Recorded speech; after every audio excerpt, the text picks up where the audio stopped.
J'aimerais parler de quelque chose. Mon thème de ce matin, c'est la vie de prière de Josué. La vie de prière de Josué. Bien-aimé, chaque enfant de Dieu a ce qu'on appelle par la vie de prière. La vie de prière, c'est pas juste le fait que tu pries une fois par jour, non. La vie de prière, c'est un code, c'est un mode, c'est une façon de vivre, c'est une façon d'être. Alléluia. C'est une manière de se présenter devant Dieu. Je veux dire, aujourd'hui, si on doit parler de la vie de prière, en se conformant aux hommes, j'aimerais te parler de la relation que tu as avec ta partenaire, la relation d'amour. Bien-aimé, dans cette relation, c'est tout un mode, c'est toute une vie. Tu es engagé avec ton partenaire, tu l'aimes, mais ça ne se situe pas seulement au battement de ton cœur, mais à la fréquentation, à la manière de le fréquenter, à la manière d'aborder ton partenaire à chaque fois que vous vous voyez, au contact visuel, au contact physique, aux paroles que tu parles ou tu dis à ton partenaire, au projet que vous faites ensemble. Tout ça fait partie de la relation. Et la vie de prière est la relation que nous avons avec Dieu. C'est l'intimité que nous avons avec Dieu. C'est l'espace stratégique que nous avons avec Dieu. C'est l'espace plénière que tout enfant de Dieu doit avoir avec Dieu. Et c'est de ça que nous parlons. La vie de prière de Josué. Comment Josué vivait-il sa vie de prière? Vous devez d'abord savoir que Josué est formé dans la présence de Dieu. C'est quelqu'un qui est formé dans la présence de Dieu. Nous l'avons dit dernièrement dans Exode chapitre 3, verset 11. La Bible dit que Josué, fils de Nun, jeune homme, ne sortait pas du milieu de la tente. Il ne sortait pas de la tente d'assignation. Il restait constamment dans la présence, c'est-à-dire dans le tabernacle céleste. Il écoutait Moïse parler face à face avec Dieu. Face to face. Alléluia. Mais lui, il restait dans la tente d'assignation. C'était donc quelqu'un qui aimait l'intimité, qui aimait la prière, qui aimait la connexion avec Dieu. Pendant que Moïse rencontrait Dieu, Josué restait dans la présence, absorbant l'atmosphère divine. Je parle à Josué ce matin. Ton attitude de ta vie de prière va déterminer la dimension avec laquelle tu vas marcher avec Dieu dans ce programme, ou encore même au long de ta vie. Sois quelqu'un qui aime se délecter de la présence de Dieu que celui qui entre et sort rapidement. Je vais prendre un exemple encore plus basique. Vous êtes en couple avec quelqu'un, il prétend vous aimer, il prétend que vous êtes sa priorité, mais il ne peut même pas passer 20 minutes avec vous. S'il vous voit, c'est une relation rapide, c'est du vite fait. C'est-à-dire, vous voyez, vous parlez à peine 2 minutes, après il te dit, non, je vais partir, en fait, j'ai des choses à faire. Je pense qu'au long terme, cette relation va commencer à vous dégoûter. Mais même l'amour que vous aurez pour cette personne sera de moins en moins.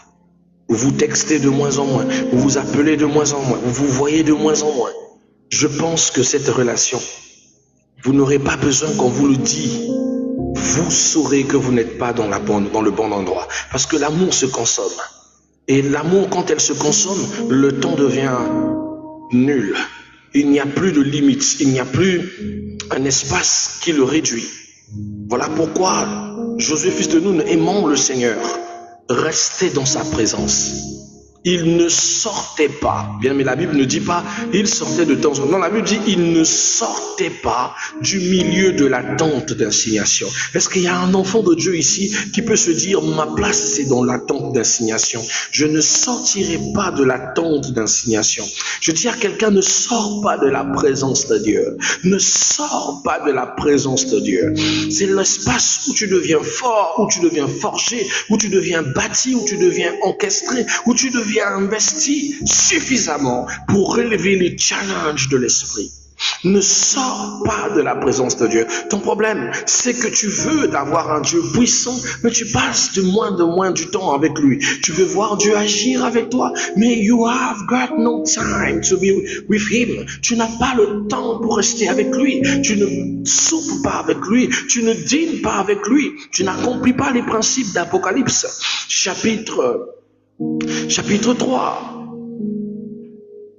Alléluia. Apocalypse chapitre 3 avant nous dit, voici, Je me tiens devant la porte, je frappe. Si quelqu'un entend ma voix, j'entre, je souperai avec lui et lui avec moi. Si quelqu'un entend ma voix, si quelqu'un veut bien passer du temps avec Dieu, alors Dieu sera avec lui. Le Christ sera avec lui et lui aussi sera avec lui. Bien-aimés, rechercher la présence de Dieu, c'est la base de l'atmosphère de prière.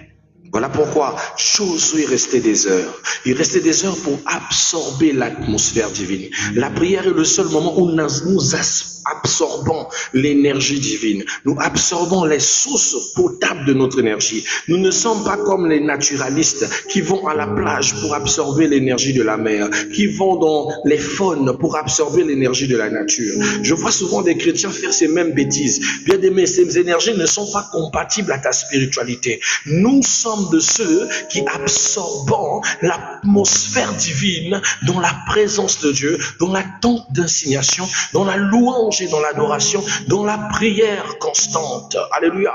Car une vie de prière efficace commence par l'amour de la présence de Dieu, pas seulement par les demandes. Alléluia. La deuxième des choses que tu dois savoir sur la vie de prière de Josué, c'est que Josué consulte Dieu avant d'agir.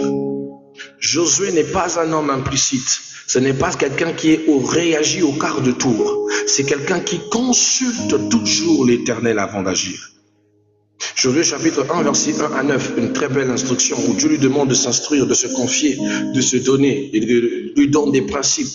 Dieu parle directement à Josué pour lui donner des instructions. Car Josué n'avance pas selon son intelligence, mais selon la direction divine.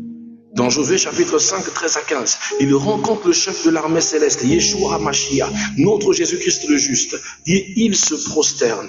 Car c'était un homme de prière, et celui qui cherche la volonté de Dieu avance dans un chemin droit rempli de succès.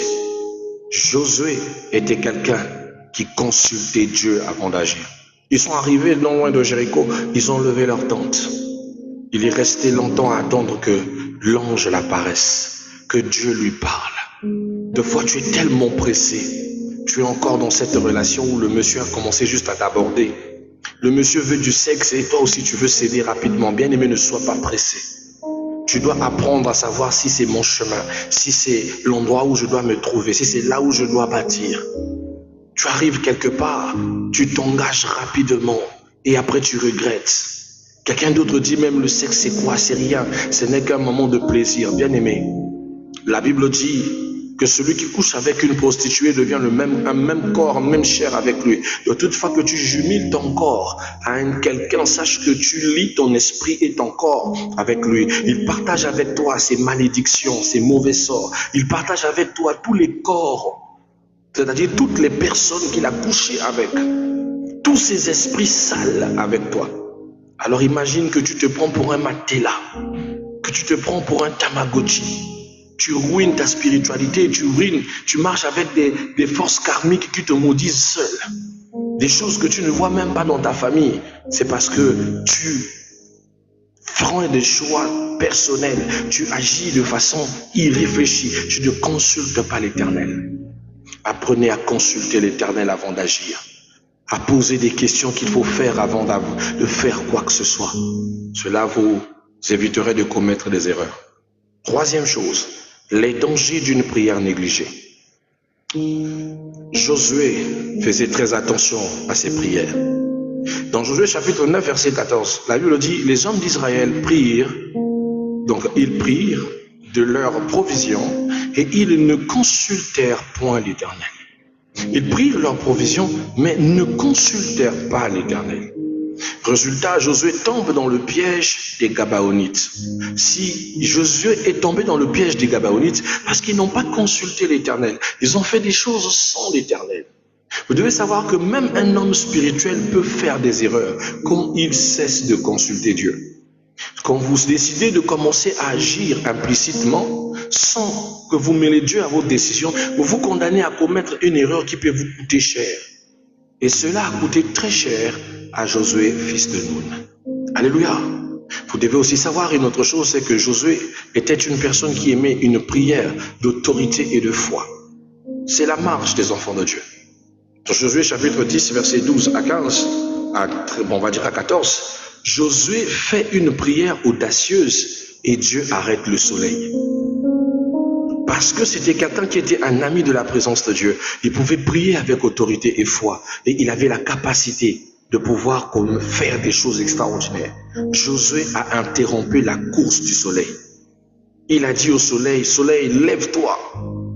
C'était déjà dans l'heure du combat. Et les ennemis attendaient que le soleil se couche pour se faufiler, pour fuir. Mais Josué a dit, soleil, lève-toi. Et le soleil est resté là pendant toute une nuit. Le soleil n'a pas quitté sa position. Le Dieu de Josué était avec lui.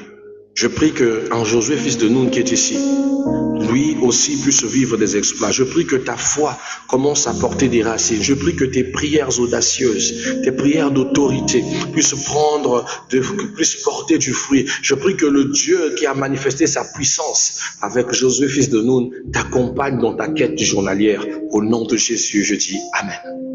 Alléluia. Alléluia. Vous devez savoir qu'une vie de prière profonde produit une autorité spirituelle extraordinaire. Plus vous êtes profond dans la spiritualité, plus vous êtes profond dans la vie de prière, plus votre vie de prière, votre prière aura de l'impact. De l'impact très puissant. Cinquième des choses que vous devez savoir avec Josué, c'est que Josué, dans sa vie de prière, intercédait pour le peuple.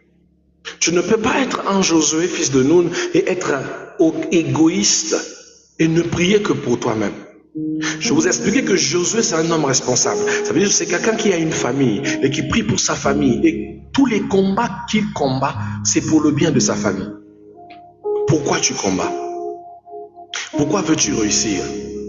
Pourquoi veux-tu ce témoignage? En quoi est-ce important pour l'impact des autres? C'est des questions que tu dois te poser.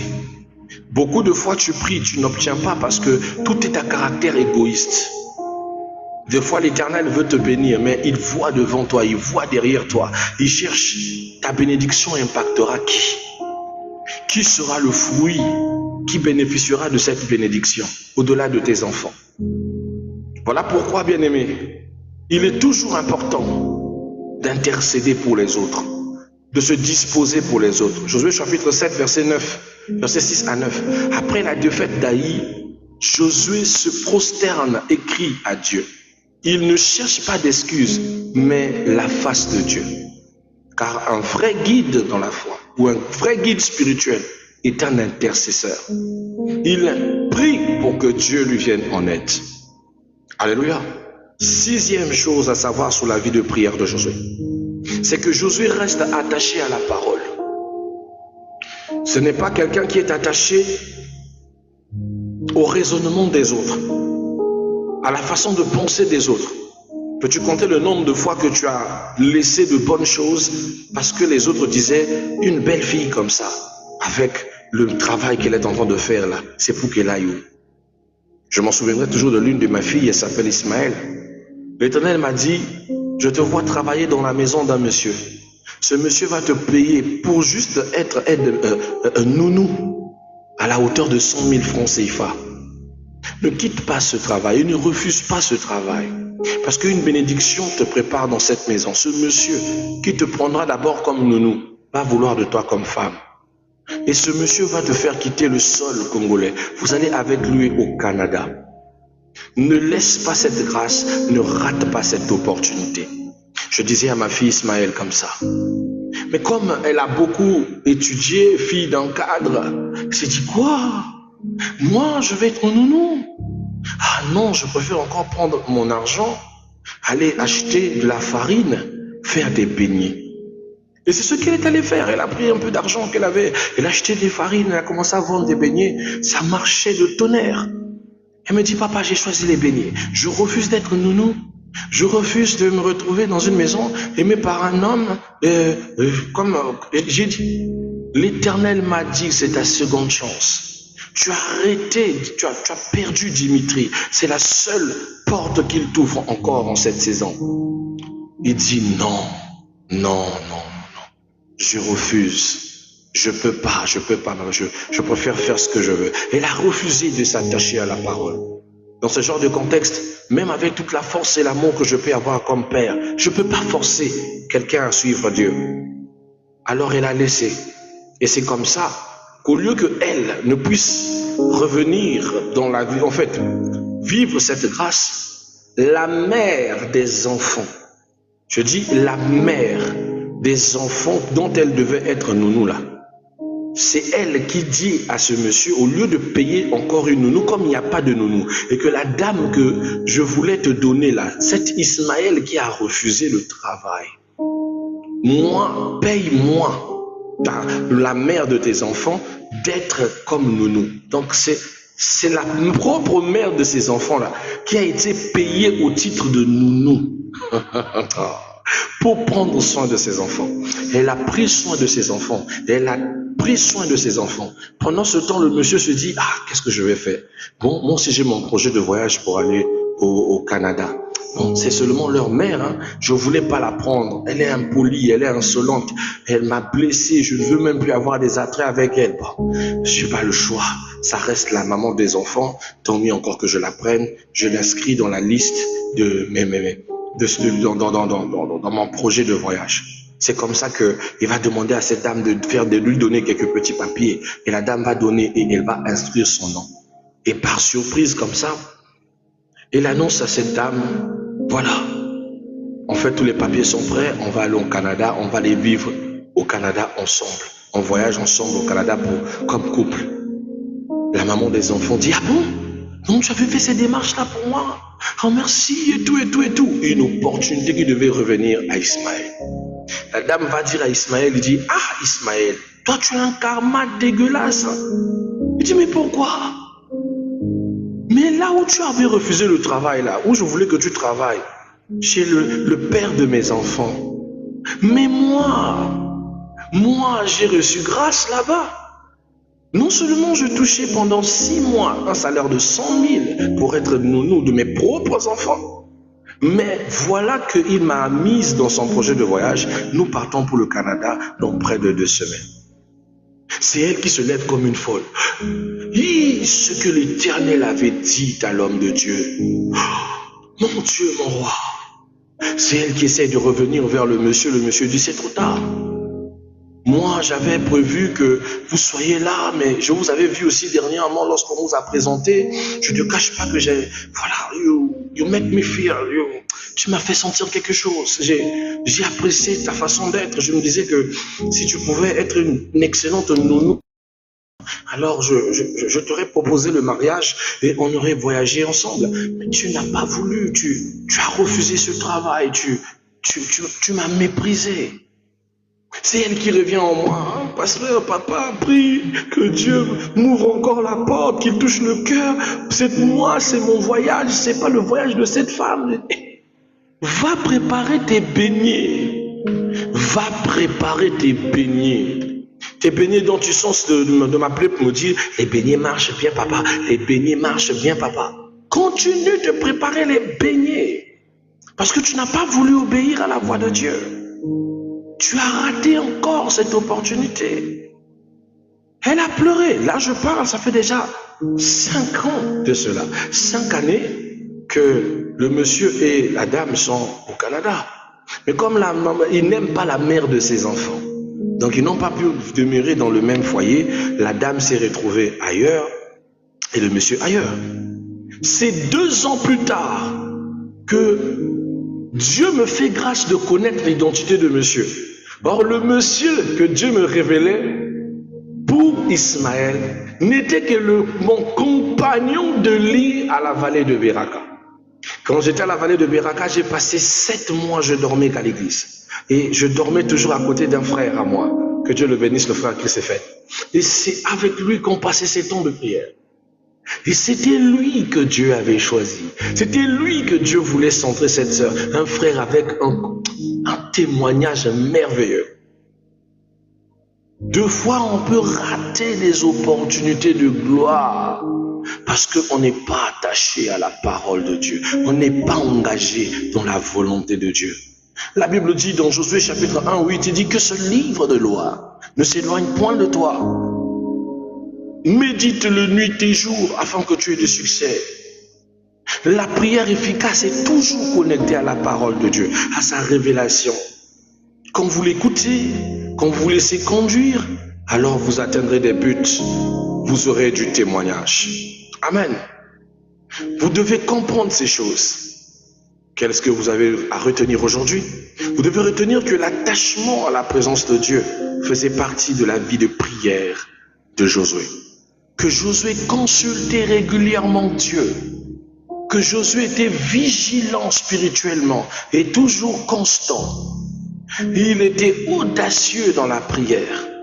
Il intercédait pour les autres et Josué restait connecté à la méditation de la parole, mais aussi à l'accomplissement de la volonté de Dieu. Voilà ce que je veux partager avec vous aujourd'hui.